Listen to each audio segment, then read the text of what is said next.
The story begins with a baby awakening in a room that is completely unfamiliar to him. As he opens his eyes, he gradually notices a woman leaning over him, watching him closely. At first, he believes she is his mother, but he soon discards that thought when he realizes the woman is far too young to be her. Confused, he lowers his gaze and looks at his own hands, becoming completely shocked when he realizes that he now has the body of a baby. The situation becomes even stranger when he checks his status and discovers that all of his stats have returned to level 1. On top of that, he does not even have a registered name. Suddenly, a tall man wearing imposing armor enters the room. The woman addresses him with deep respect, calling him the king, as he approaches to take a closer look at the baby. Upon seeing the man, the boy begins to wonder whether he might be some kind of emperor or ruler of that land. Shortly afterward, the baby is taken to a priest to participate in a naming ceremony. During the ritual, he is given the name Noah and is officially declared the first imperial prince.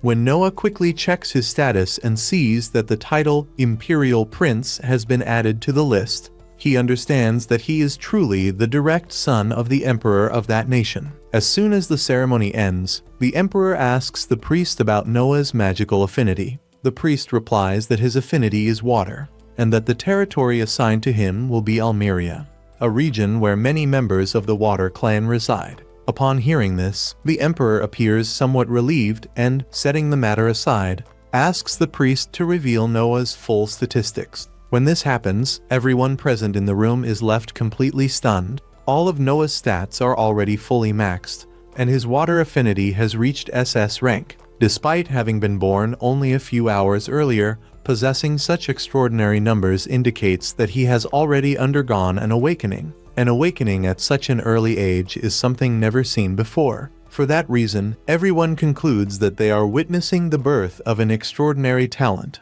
At that moment, Noah understands that he has been given a new life and has reincarnated as a noble. The empire in which he now lives is known as the Mere Empire, a powerful nation of warriors situated among a chain of rugged mountains. Its capital lies on a vast plain, and the empire is currently enjoying a golden age, in which prosperity breeds even more wealth, allowing a rich and vibrant culture to flourish. The emperor of this land is the father of more than 10 children, all of whom are known as imperial princes. These princes are widely respected by the people, and are considered the most prestigious nobles in the entire empire. 6 years after Noah's reincarnation, he arrives at an important conclusion regarding his abilities. To others, his statistics seem to indicate absurd individual performance, but in reality, those values are high because they are being strengthened by his subordinates. For example, his water affinity at Rankus comes entirely from Almeria, the territory granted to him at birth, while many of his other attribute boosts come from the people who serve him. In other words, Noah becomes stronger the more subordinates he has. Moreover, he begins to suspect that his level may not have a maximum limit and could continue to grow indefinitely. After the maids finish dressing him, they accompany him downstairs. They then excuse themselves and begin chatting among themselves, all acknowledging how unusual he is. Normally, children his age would be mischievous and constantly causing trouble. But Noah is different. Calm, composed, and surprisingly mature for someone so young. Evely, the beautiful attendant specializing in hospitality, approaches Noah while he is having lunch and informs him that both the Crown Prince and the Fourth Prince have arrived to visit him. She adds that they said he could finish his meal before meeting them. However, Noah knows exactly who the Crown Prince is and understands that he cannot afford to keep them waiting. He immediately asks the maids to take him to them. Noah then meets his older brothers, Albert, the Crown Prince, and Henrique, the Fourth Prince. After exchanging formal greetings, Albert tells Noah that he has come to give him a present. At that moment, a clearly frightened servant enters the room carrying a sword sheath. A dark, menacing aura slowly begins to spread, making the air heavy and oppressive. As soon as the object is placed on the floor, Albert orders the servant to open it. The instant this happens, Noah feels a chill run down his spine as he begins to hear the screams of soldiers begging Albert to spare their lives. The voices sound desperate and filled with terror, and Noah immediately realizes that this is not an illusion. Albert then asks Noah to pick up the sword. although the protagonist does not want to do so. He understands that this is a gift from the Crown Prince, and refusing is not an option. Noah carefully grasps the sword, and although it feels heavy at first, he soon manages to adjust and find its balance. Afterward, Albert explains that the sword is called Leviathan, a water element blade, considered the most powerful element in the entire empire. Around 120 people died trying to master it. Henrique notices that Noah seems a bit tense upon hearing this and tells him not to worry. He explains that anyone who is not destined to wield the sword is killed by its curse the very moment they try to lift it. The fact that Noah was able to hold it without anything happening proves that, at least to some extent, he is worthy of it. Albert then lightly pats Noah on the back and leaves the room,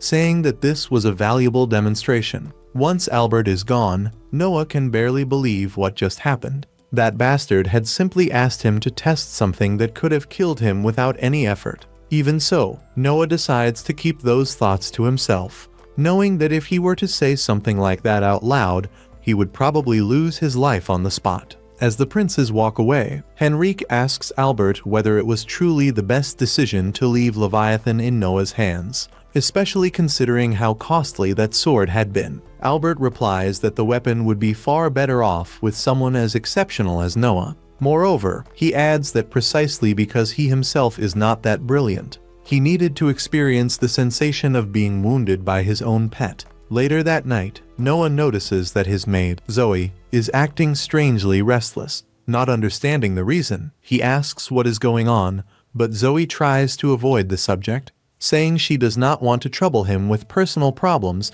and asking him not to worry. However, Noah insists. After hesitating for a moment, she finally speaks honestly and reveals that she would like to request some time off, as her hometown was recently struck by a flood. The farm where she grew up was completely destroyed by the water, and that land was her mother's only source of income. Desperate, Zoe confesses that she even considered working in a brothel, since she had been told she could be sold for a high price for having served an imperial prince. Noah reacts immediately, stating that he would never allow something like that to happen. Instead, he offers to employ Zoe's mother at the mansion as the person in charge of opening the gates, promising to pay her a generous salary. He also makes it clear that the pay for this position would be far higher than what is normally offered. In addition, Noah mentions that there is an empty house near the mansion where Zoe and her mother could live together. Upon hearing this, Zoe cannot hold back her tears.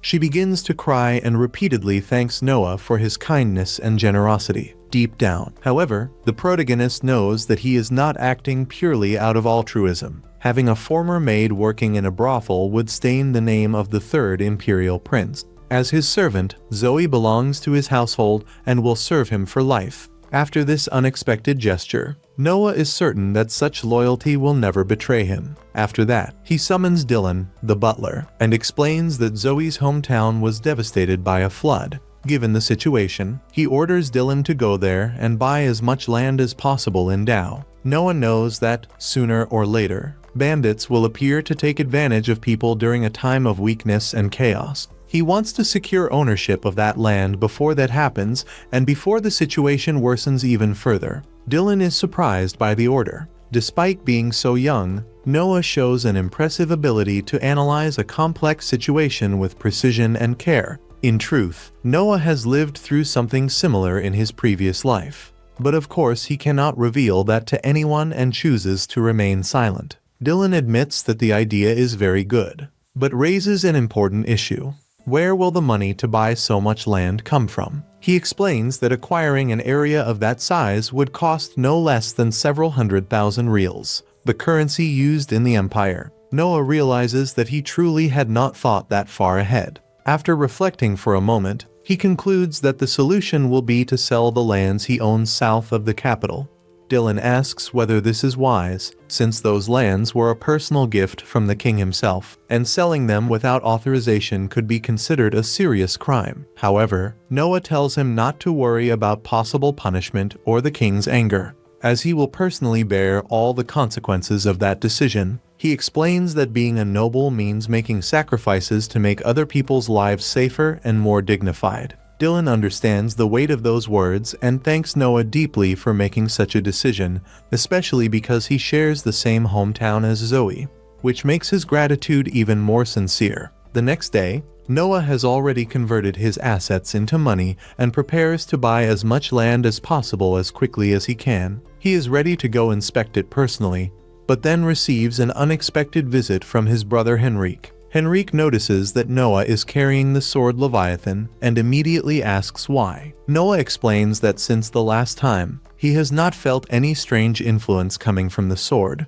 but Henrique reveals that they intend to test him while they are in Doso. Setting that aside, Henrique explains that Leviathan has a will of its own and only obeys the one it recognizes as its true master. Noah quickly understands that he will need to earn that recognition somehow. Leviathan is like a ferocious beast that, for now, needs someone strong enough to dominate it. Henrique warns him not to use it unnecessarily, because if the timing is wrong, the sword could end up killing him. After delivering the warning, Henrique turns around and leaves. Shortly afterward, they arrive in Doso and are met with a completely transformed landscape. The flood was so devastating that the region now looks like a ruined wasteland. It is believed that many houses in the area also lost their property records during the flood, which means that the purchase of land will have to be based on official government archives. Dylan and the others are amazed to realize that a child, decades younger than them, was able to deduce all of this simply by observing the situation. Noah calmly explains that it is just basic logic. Next, Noah and Zoe begin inspecting the land together, until they notice that food is being distributed to a group of villagers by imperial suppliers. Noah takes a container of food and quickly notices that it smells bad and tastes like something on the verge of rotting. One of the villagers hears his comment and says that, in truth, they cannot complain, since it is already a blessing to be receiving that amount of food. The protagonist cannot believe that the Empire is serving such low-quality food to its people in the middle of a disaster. At that moment, the local government official, Lord Gary, arrives at the site to conduct an official inspection. Gary knows perfectly well that the food being distributed is terrible, but he does not care, since he is not the one who will be eating it. Noah, however, can no longer tolerate the situation. Witnessing this, Noah confronts Garkt directly and accuses him of embezzling the funds meant for food rations. He states that instead of providing proper meals, Garkt was saving money and serving garbage to the villagers. Garkt firmly denies it at first, but soon admits, without any remorse, that those at the top of the hierarchy deserve to eat first. He and his men then begin to mock Noah, openly laughing at him. Faced with this attitude, Noah is overcome by a wave of rage. In a fit of anger, he warns Garkt about the consequences of his crimes. Garkt, however, dismisses his words, treating him as nothing more than a child. In response, he draws his sword and prepares to attack Noah. At that exact moment, the sword Leviathan flies out of its sheath on its own and begins floating beside Noah. The blade starts testing him, pouring an enormous amount of power into his body to determine whether he is worthy. Part of Noah's body begins to darken, as if it is about to be consumed by the sword's curse, just when it seems he will not endure it. The protagonist feels an explosion of adrenaline and sheer willpower. Leviathan recognizes that Noah can withstand its power, and after a brief confrontation, the sword finally submits completely to him. Furious, Garkt charges in to kill Noah, but he cannot even strike first. Noah uses Leviathan and decapitates Garkt without giving him any chance to react. Seeing their leader killed right before their eyes, the henchmen also prepare to attack. To intimidate them, Noah strikes the ground with Leviathan. The impact creates a gigantic crater, so deep that its bottom cannot even be seen. Noah himself is shocked by the sword's overwhelming power. Shortly afterward, Rowan, the captain of the knights assigned to Doso, arrives at the scene and is stunned by what he sees. Upon recognizing Noah as the first imperial prince, he immediately kneels. The others present are confused until Rowan announces Noah's true identity, causing everyone to bow down in fear and respect. Noah then explains how Garkt and his men were exploiting the villagers, which is why Garkt was executed. He orders Rowan to ensure that all remaining corrupt officials receive appropriate punishment. In addition, Noah commands that the distribution of food be properly reorganized. so that the people of Doso can finally eat with dignity. Overjoyed, the villagers thank Noah for saving them. Meanwhile, Albert receives a report informing him that Noah has successfully mastered the sword Leviathan. Upon reading it, he smiles with satisfaction, realizing that Noah may be far more useful than he had imagined. Later, the protagonist meets with his father, expecting to be punished for having sold the lands that were granted to him. To his surprise, the emperor simply thanks him, explaining that Noah's actions prevented bandits from taking advantage of the situation caused by the flood. The emperor is also pleased to learn that Noah managed to control Leviathan. When they check his statistics once again, Noah's water affinity rises to triple his rank, thanks to the large number of subordinates he gained by helping Doso. Deeply impressed, the emperor asks Noah to continue using his talents for the benefit of the empire and accepts his decisions. And thus, the first episode comes to an end. Soon after, we are informed that the capital of males is the city that concentrates the political power of the country, in addition to being the main cultural and economic hub. As time passes, this understanding spreads among everyone, making it be seen as the most magnificent city in that entire world. The scene then shifts to our protagonist, who has just arrived at the place and is clearly impressed by what he sees. He comments that the eunuchs had mentioned the existence of a singer performing nearby. Curious, he decides to check it out personally, and one of his attendants chooses to accompany him to ensure his safety. Noah understands that the girl wishes to repay everything he did for the city, and because of that he ends up demanding more from her, since she has always carried out her work with great dedication. People comment that the boy has matured a lot, and for him, human qualities can always be developed even further, never being something excessive. As he approaches the place where the girl sings, Noah is surprised by the beauty of the voice that echoes.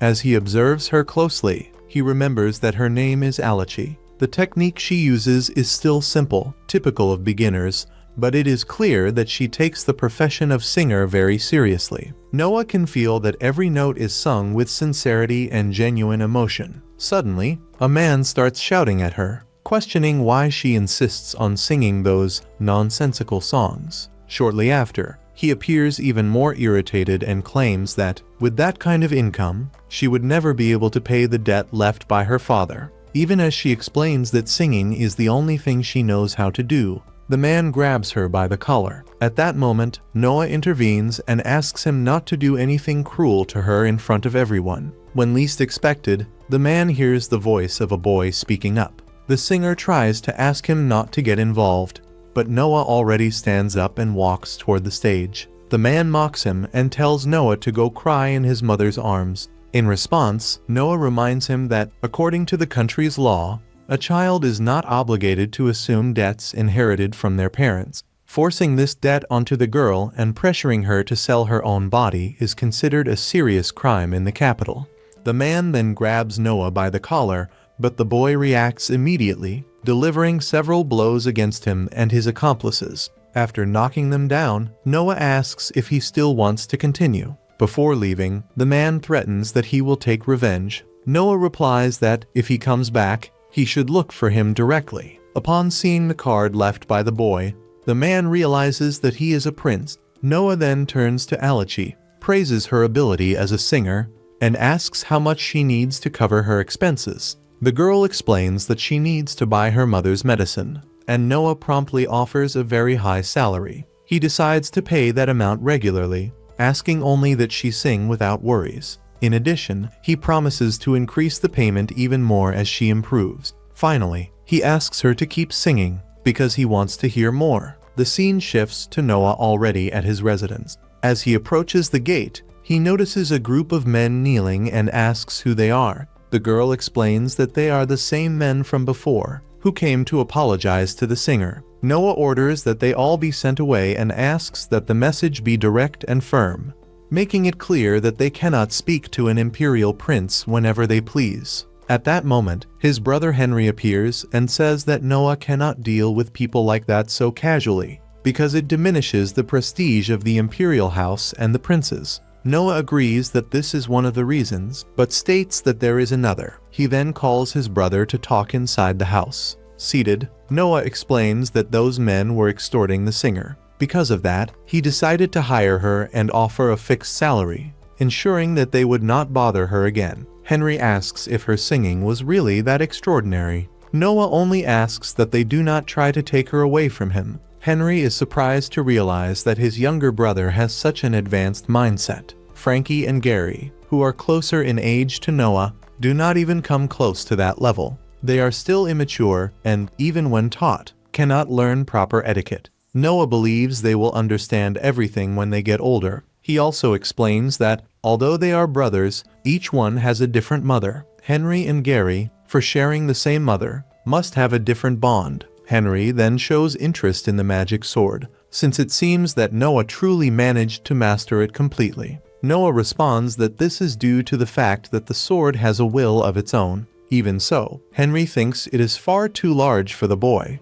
Noah disagrees and decides to prove it. When he shows the sword, Henry is shocked and asks where it was hidden. Noah answers that it was inside his sleeve. Henry is completely astonished, as he never imagined that would be possible. Noah explains that it was the sword itself that taught him. Henry considers that unbelievable. A national treasure that remained isolated for 200 years and has no similar records in the past. Simple, yet impressive. The scene then shifts to outside the mansion, where the men show resentment toward Noah's attitude and decide that they will kill him when they get the chance. Shortly after, Noah activates his eye and makes everyone kneel.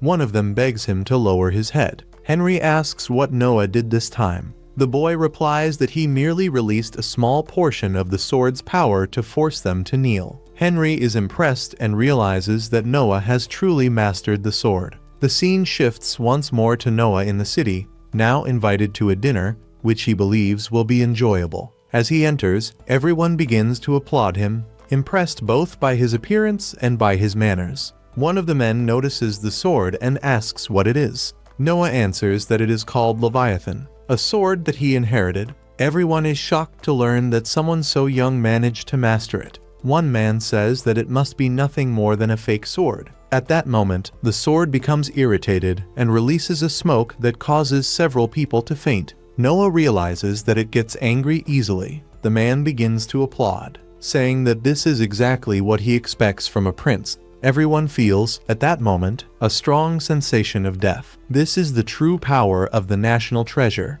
The man is impressed that Noah managed to control something so frightening and congratulates him. Soon after, several people also begin to praise him for his extraordinary power. The man asks what Noah did to the one who insulted him. Noah replies that he can ignore him because he makes no difference at all. The scene shifts to the boy being greeted by several people. Suddenly, a man approaches to speak with Noah. He notices that the girl beside him is an adopted daughter. This becomes clear by the contrast between the man's elegant clothes and the girl's simple garments. Noah is certain that she was a former slave. He notices her gaze change slightly, as if she were being evaluated, a look typical of someone who has been enslaved before. The man kneels and admits that Noah is right. He explains that he bought the girl as a slave, but that she learned everything very quickly, so he decided to adopt her and teach her properly. Noah likes this kind of attitude and says that, next time,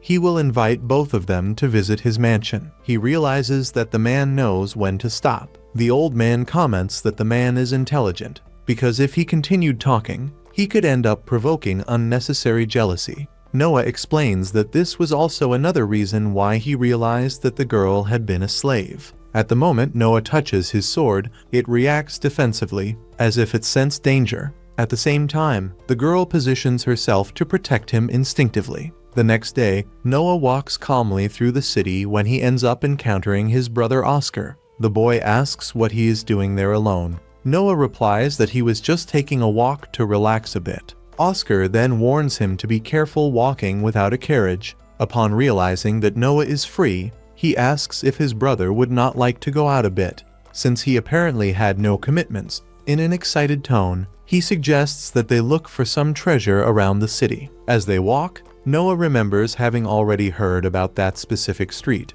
It is a place known for gathering antiques from various parts of the empire. Oscar explains that, despite that, there are many forgeries circulating there. Finding a genuine item among so many copies has ended up becoming a kind of pastime among the nobles. After walking for quite some time, Oscar comments that it does not seem like a good day for shopping and decides to leave. Even so, Noah becomes interested in a book displayed at one of the stalls and decides to buy it. Observing it more closely, he realizes that he has found a grimoire belonging to the legendary great mage Andrea. Noah is certain that the book is authentic. Depending on the content, it certainly would not be worth less than 1,000 yen. Although he does not understand everything immediately, Noah feels that, upon touching that book, his wind magic increases considerably. Soon after, he draws his sword, because he knows that only items with a will of their own are capable of amplifying abilities in that way. This indicates that there is something sealed inside.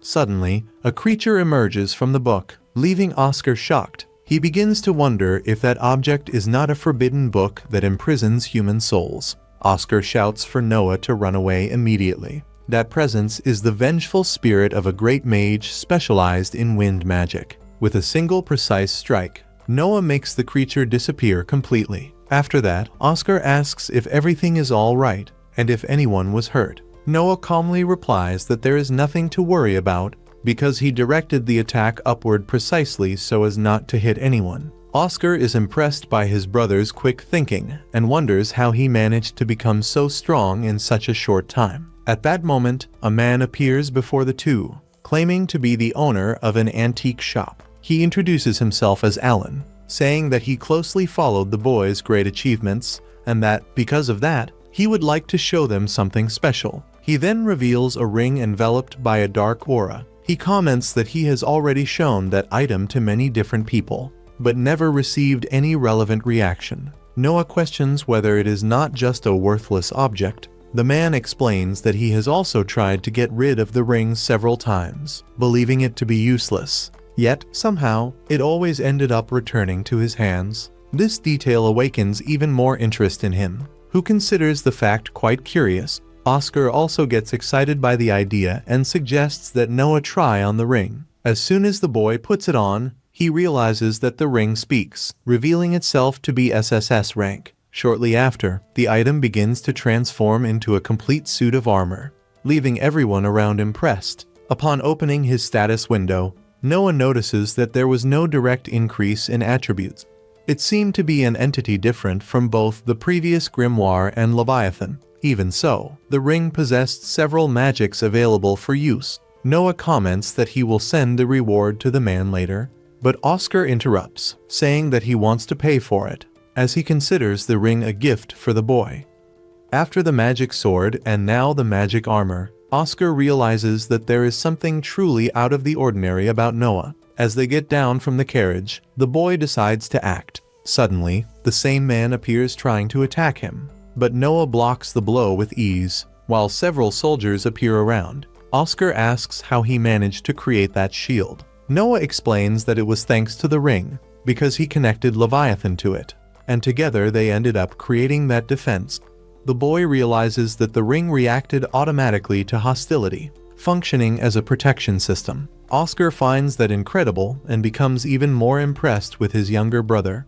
Since his ability to do things like that seems something out of this world, the scene changes, showing Noah watching the girl sing again. As he looks around, he notices several people starting to fight because of her. Without hesitation, Noah creates a shield to prevent that useless commotion and, right after, uses a shock strike to restrain the two involved. He then asks the man responsible for the place why so many fights happen there. The man explains that this type of people ends up sustaining the bar. Faced with that, Noah decides to buy the entire establishment, leaving the man extremely grateful. The girl asks if it is really worth investing so much money because of her and says that she would like to repay him in some way. Noah replies that he only wants her to continue singing with the voice she has. She asks if he truly values her as a singer, and the boy confirms, saying that he wants the emperor to hear her sing someday. Until that moment arrives, he would like her to continue performing. Moved, the girl begins to cry, but soon resumes singing. Noah is impressed by her voice, which truly sounds beautiful. He is certain that he did not make a mistake in his choice and believes that the girl is, without a doubt, a true treasure. The scene shifts to the protagonist, who is standing there while his maids finish dressing him. They inform him that he will soon receive a visit from the Governor General of Hajjov, dead Murray. The boy asks them to let him enter right away, stating that he is already prepared. Next, it is explained that the imperial family has a tradition of granting fiefs to princes, making them responsible for learning about administrative and governmental matters. For this reason, the people who live in these territories usually admire the imperial prince as a true master, the absolute lord of those lands. For that man, who was born in Almeria and now serves in Hajjov, it was no different. Shortly after, the man formally introduces himself as the Governor General of Hajjov. He shows great honor at finally meeting the boy. The young prince merely asks him not to be so stiff and formal. Upon hearing this, the man feels more at ease. He then explains that, about a year and a half earlier, he had the honor of greeting the boy when he was officially appointed Governor General by the Emperor. The boy asks how the work in the lands of Hajjov is progressing. He recalls that he was given the mission of overseeing flood control in that region by imperial order. He also knows that the situation is not good. Hajjov is a fertile area, known for its grain production, located along the bend of a great river. However, it frequently suffers from major floods. The emperor wished to stabilize these conditions and, for that reason, appointed Murray, who came from Almeria, land of the Water Clan, as Governor General. The boy shows interest in understanding what is really happening. The man explains that they have not yet received the necessary budgets, and that they cannot spend resources they do not have. The boy becomes confused, as he states that the budget was sent correctly. The man agrees, but says that the Ministry of Finance raised some objections. Noah immediately grasps the situation and asks the man to accompany him without delay. The scene then shifts to a meeting with a representative of the Ministry of Finance, whom Noah questions about why he is there. Noah explains that he learned from Murray that there is a certain hesitation in releasing the budget. The man responds that it is not quite like that and that there is a valid justification. Noah interrupts him, saying that if he intends to claim that it is something children cannot understand, it would be better for him to remain silent. The man swallows hard and clarifies that this is not the case. He then explains that Hajjov suffered severe flooding in the previous year.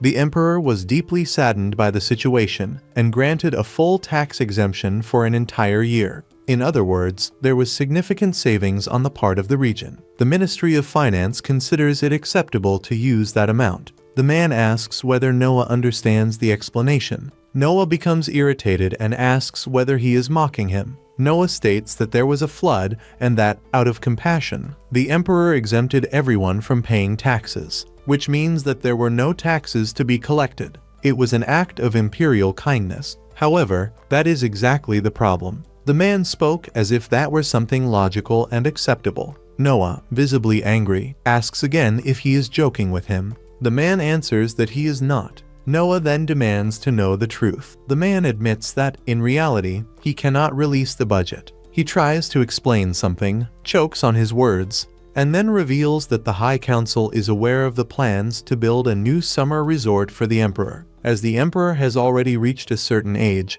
instead of remaining in the capital, where the heat is intense every year, he wishes to spend the summer in a cooler place. Although it would be a place of rest, it would still be an imperial facility. In practice, it would be an isolated palace. In short, it would be necessary to build practically a new city to serve as a summer residence, which would require an enormous amount of resources. The man realizes that involving the emperor in this matter would be extremely delicate. The national treasury is overburdened in order to meet imperial needs. Noah loses his patience, tells the man to shut up, and states that this is a serious lack of respect, calling him a scoundrel. Flood control is vital for a region that suffers from inundations, yet the resources are being withheld for the construction of a vacation home. Noah asks whether he intends to make his father, the emperor, look like a fool. The man immediately kneels and claims that he never had such an intention. Noah simply demands that the money be released as soon as possible,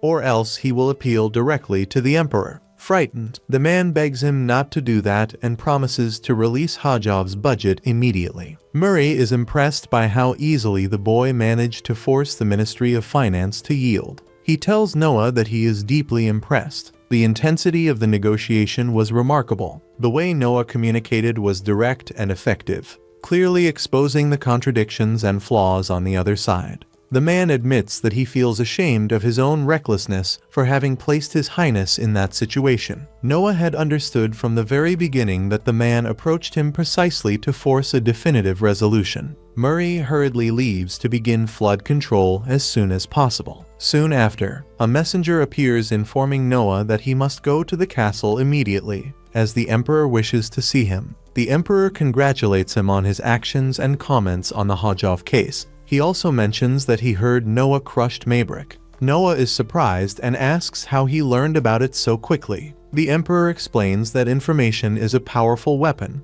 and that he must always strive to improve in that regard. Noah says that he merely did what seemed natural to him. The Emperor responds that what is natural for some is extremely difficult for others.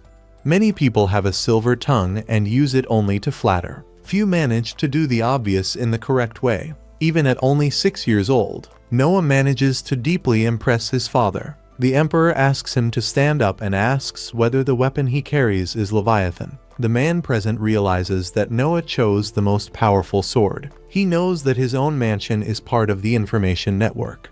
And just thinking that Noah managed to completely master that sword already makes him uneasy. Considering Leviathan's terrible history, this is something extraordinary at the very least. Noah recalls that, on the day of the celebration, if he had not restrained the sword, it would have killed everyone who was present. He knows that this weapon carries a dark past. For that reason, he decided that he needed to learn how to wield it as soon as possible. A fencing instructor is summoned to assist him. Damien Noble introduces himself. He is considered the finest swordsman in the kingdom, and everyone says that his technique seems otherworldly. The Emperor asks Noah to devote himself to training under him. Damien explains that, although the boy is young and inexperienced, there is no cause for concern, since he will be evaluating potential rather than technique. The Emperor states that he places complete trust in Damien, which leaves Noah impressed. The swordsman asks Noah to attack immediately. As he advances, Noah begins to see images of the sword's former wielders. With precise and fluid movements, he manages to disarm Damien.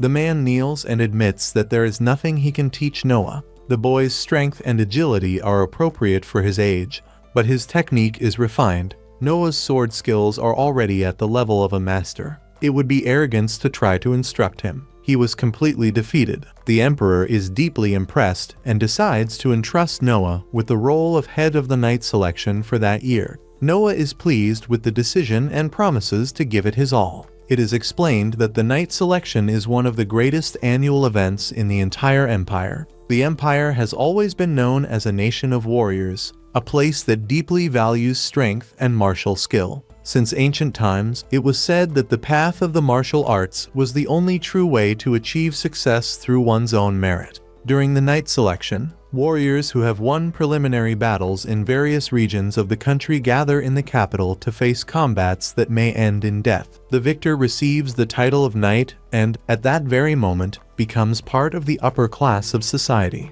The first responsibility of a newly appointed knight is to become an official subordinate of the selection. If the boy manages to choose a good knight to serve him, this could make him even more powerful in the future. Before proceeding, the Emperor decides to ask an important question. In what manner does he intend to conduct the knight selection? The boy explains that he plans to abolish the regional preliminary rounds and concentrate the entire selection directly in the imperial capital. He wants all candidates to fight before his own eyes. The Emperor acknowledges that, even being who he is, he cannot keep track of all the qualifying stages scattered throughout the empire. It would be regrettable to lose a great talent for some unjust or circumstantial reason. He makes it clear that he does not want to let any promising warrior slip away and asks the boy to do his best in this task. The scene shifts to the protagonist speaking with a girl, asking whether there is anyone from her village participating in the selection. She replies that there is.